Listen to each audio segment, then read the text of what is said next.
खुशी है कि पुण्य भूमि भारत की गाथा, भारत की अस्मिता, गौरव और राष्ट्रीय स्वाभिमान के लिए विदेशी आक्रांताओं से संघर्ष की महान गाथा है। बर्बर आक्रांताओं ने भारत की आत्मा पर चोट करने और भारत का अपमान करने के लिए हमारी संस्कृति और आस्था के केंद्रों को उद्ध्वस्त किया। सोमनाथ, काशी, मथुरा और अयोध्या के मंदिरों का तोड़ा जाना आज भी भारत की स्मृतियों में जीवित है। सन 1528 में अयोध्या में भगवान श्री राम के मंदिर का मुगल आक्रांता बाबर द्वारा तोड़ा जाना ऐसी ही एक अक्षम्य घटना थी जिसने सीधे भारत के सम्मान और आत्मा पर चोट की। कारण साफ था, अयोध्या के श्री राम के मंदिर पर आक्रमण भारत की आत्मा पर आक्रमण था। जहां हर भारतीय के रोम रोम में राम बसते हैं, वह भारत यह अपमान कैसे सहता। राम मंदिर पर आक्रमण भारत को आहत कर गया था। विदेशी हमलावर अपनी बर्बरता दिखाते गए और भारत अपने आत्मगौरव को फिर से पाने के लिए संघर्ष करता रहा। भारत रामलला के जन्म स्थान पर बाबर के नाम पर बने एक ढांचे को देखता और उसे हटाने का संकल्प लेकर शक्ति से जोड़ा। हिंदू समाज आत्मसम्मान के रण में डटा रहा और लगातार हमलावरों द्वारा बनाए गए बाबरी ढांचे को हटाने के लिए लड़ता रहा। सरयू कई बार रक्त से लाल हुई। कभी स्थानीय शासकों ने तो कभी साधु संतों और राम भक्तों ने राम जन्मभूमि की मुक्ति के लिए अपने प्राणों की आहुति दी। 74 बार युद्ध हुए। हम कुछ मोर्चे हारे, पर रण जीतने का संकल्प कभी कम नहीं हुआ। हिंदू समाज तलवारों से रक्त रंजित हुआ और उसने हार नहीं मानी। उसका संकल्प अजेय है। 15 अगस्त 1947 को देश की आजादी के साथ सैकड़ों सालों से चले आ रहे इस संघर्ष में नई ऊर्जा और एक नया मोड़ आया। अचानक 23 दिसंबर 1949 को बाबरी ढांचे में श्री राम लला प्रकट। हजारों राम भक्त दर्शन के लिए उमड़ पड़े। तत्कालीन प्रधानमंत्री पंडित जवाहरलाल नेहरू ने उत्तर प्रदेश सरकार को श्री राम लला को विवादित ढांचे से हटाने का आदेश दिया। उत्तर प्रदेश सरकार ने अयोध्या के कलेक्टर को यह काम किया और यह निर्देश भी कि जरूरत पड़ने पर बल का प्रयोग भी करे। अयोध्या के कलेक्टर ने सरकार को उत्तर दिया कि यह नरसंहार के बिना संभव नहीं है, और फिर भी वह ऐसा चाहती है तो किसी दूसरे कलेक्टर से यह काम करवा ले। परिणाम स्वरूप राम लला की मूर्ति वहीं विराजमान है। विवादित ढांचे को बंद कर दिया गया। केवल पुजारी को सेवा अर्चना के लिए भीतर जाने की अनुमति थी। फिर भी राम भक्त विवादित ढांचे के बाहर से प्रभु श्री राम की आराधना। भारत के हिंदू समाज के लिए चुनौतियां और मामला अदालत में गया। विपक्षी दलों द्वारा अदालत में भगवान श्री राम के अस्तित्व पर सवाल उठाए गए। उनके अयोध्या में ही जन्म लेने का प्रमाण मांगा गया।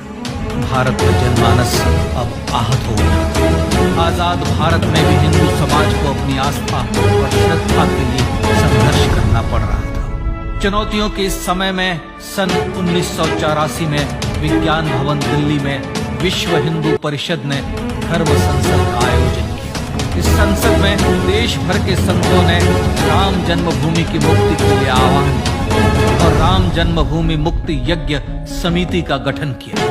धर्म संसद ने राम जन्मभूमि की मुक्ति और वहां भगवान श्री राम के भव्य मंदिर बनाने के भारत के जनमानस के संकल्प को फिर से दोहराया। विश्व हिंदू परिषद के नेतृत्व में मंदिर निर्माण के लिए पूरे देश में अभूतपूर्व आंदोलन की शुरुआत हुई। श्री राम जन्मस्थली मुक्ति यज्ञ समिति के साथ देश भर में राम जानकी की रथ यात्राएं निकली। राम लीलाओं में राम कथा के माध्यम से भारत का आम जन फिर से जुटा। अब सबके मन में एक ही प्रण था, एक ही लक्ष्य था।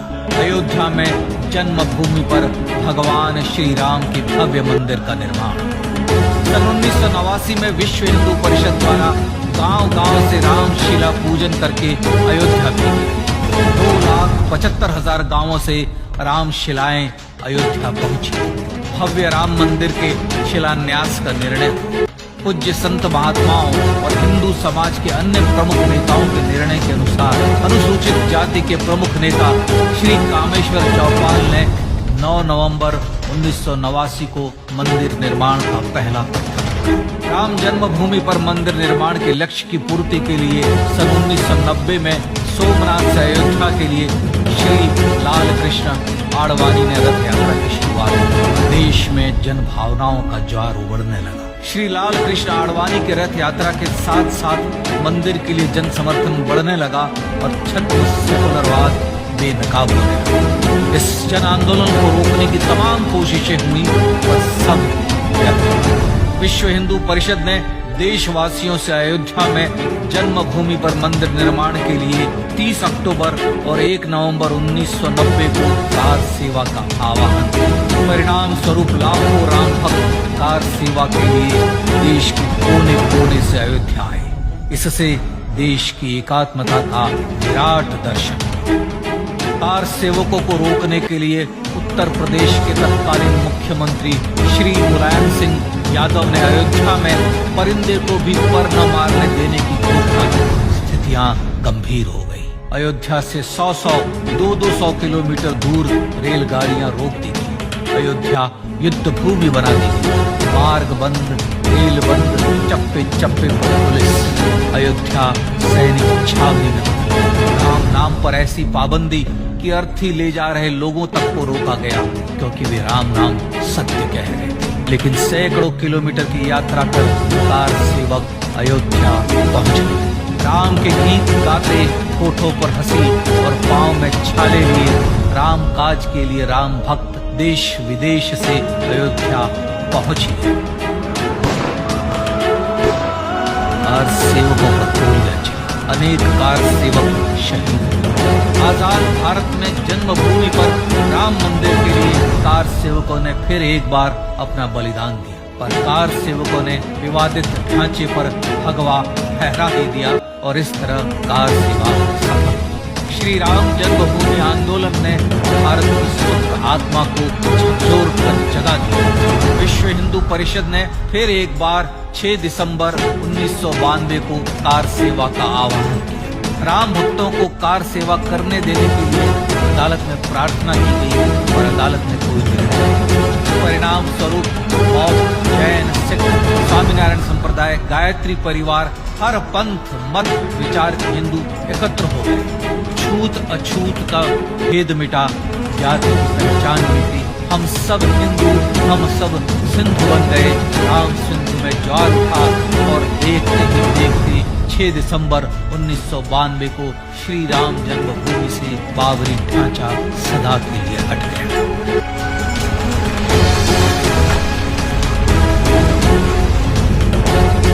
यह क्षण शौर्य, न्याय और सत्यमेव जयते का क्षण था। यतो धर्मस्ततो जय का क्षण था। पर संघर्ष की गाथा यहाँ जाकर भी नहीं रुकी।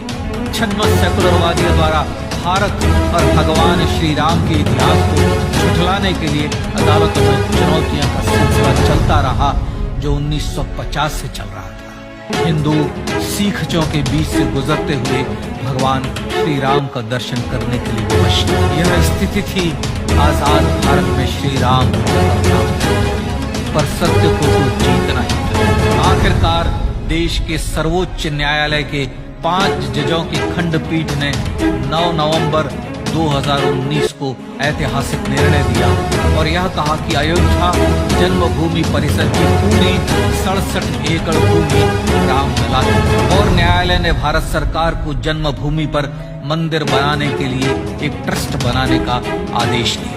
सर्वोच्च न्यायालय के आदेश के अनुसार भारत सरकार ने 5 फरवरी 2020 को श्री राम जन्मभूमि तीर्थ क्षेत्र नाम के ट्रस्ट का गठन किया और राम जन्मभूमि न्यास की भूमि जो सरकार द्वारा अधिग्रहित की गई थी, उसे ही नवनिर्मित न्यास को वापस दे दिया गया। 5 अगस्त 2020 को भारत के प्रधानमंत्री श्री नरेंद्र मोदी ने श्री राम जन्मभूमि तीर्थ क्षेत्र के अध्यक्ष पूज्य महंत नृत्य गोपाल दास, राष्ट्रीय स्वयंसेवक संघ के पूज्य सरसंघ चालक डॉक्टर मोहन ठाकुर एवं उत्तर प्रदेश के मुख्यमंत्री श्री योगी आदित्यनाथ की उपस्थिति में श्री राम जन्मभूमि पर भगवान श्री राम के भव्य मंदिर के लिए भूमि पूजन कर निर्माण कार्य का शुभारंभ किया। इस तरह लगभग 500 वर्षों से राम जन्मभूमि की मुक्ति के संघर्ष कटाक्षी हुआ। अपने आत्मसम्मान और राष्ट्रीय अस्मिता के लिए इतना लंबा संघर्ष विश्व के इतिहास में बेजोड़ है। श्री राम भारत की आत्मा, भारत की परिभाषा, हमारे राष्ट्रीय आदर्शों और जीवन मूल्यों के प्रतिनिधि, मर्यादा पुरुषोत्तम है, जो हर हिंदू के होठों पर जन्म से मृत्यु तक रहे। बस यही हर हृदय में प्रार्थना होती है। राम भारतीय राष्ट्रीय स्वाभिमान और आज से तो हिमालय से समुद्र पर्यंत तक जन जन को एकात्मता के बंधन में बांधने वाले रक्षा सूत्र है। अयोध्या स्थित श्री राम जन्मभूमि पर बाबर का हमला वास्तव में भारत के स्वाभिमान और राष्ट्रीयता पर हमला था। प्रधानमंत्री श्री नरेंद्र मोदी द्वारा श्री राम जन्मभूमि पर राम मंदिर का पुनर्निर्माण न केवल बाबरी मानसिकता का पराभव है, बल्कि संपन्न, सुखी, सुसंस्कृत, सर्वशक्ति संपन्न स्वराष्ट्र का सूर्योदय भी। यह उस राम राज्य की दिशा में वह कदम है जिसकी अभिलाषा राजेंद्र चोल, कृष्णदेव राय, छत्रपति शिवाजी महाराज से लेकर महात्मा गांधी तक ने की थी। अयोध्या में जन्मभूमि पर भगवान श्री राम का मंदिर न सिर्फ राष्ट्रीय गौरव होगा, बल्कि वह श्री राम के आदर्शों का राष्ट्र मंदिर, अब वह महान संकल्प पूरा होगा। आइए इस राम यज्ञ, राष्ट्र यज्ञ में जिन ज्ञात और अज्ञात भारतीयों ने अपनी आत्माहुति दी है, उनका पुण्य स्मरण कर उन्हें श्रद्धांजलि दें।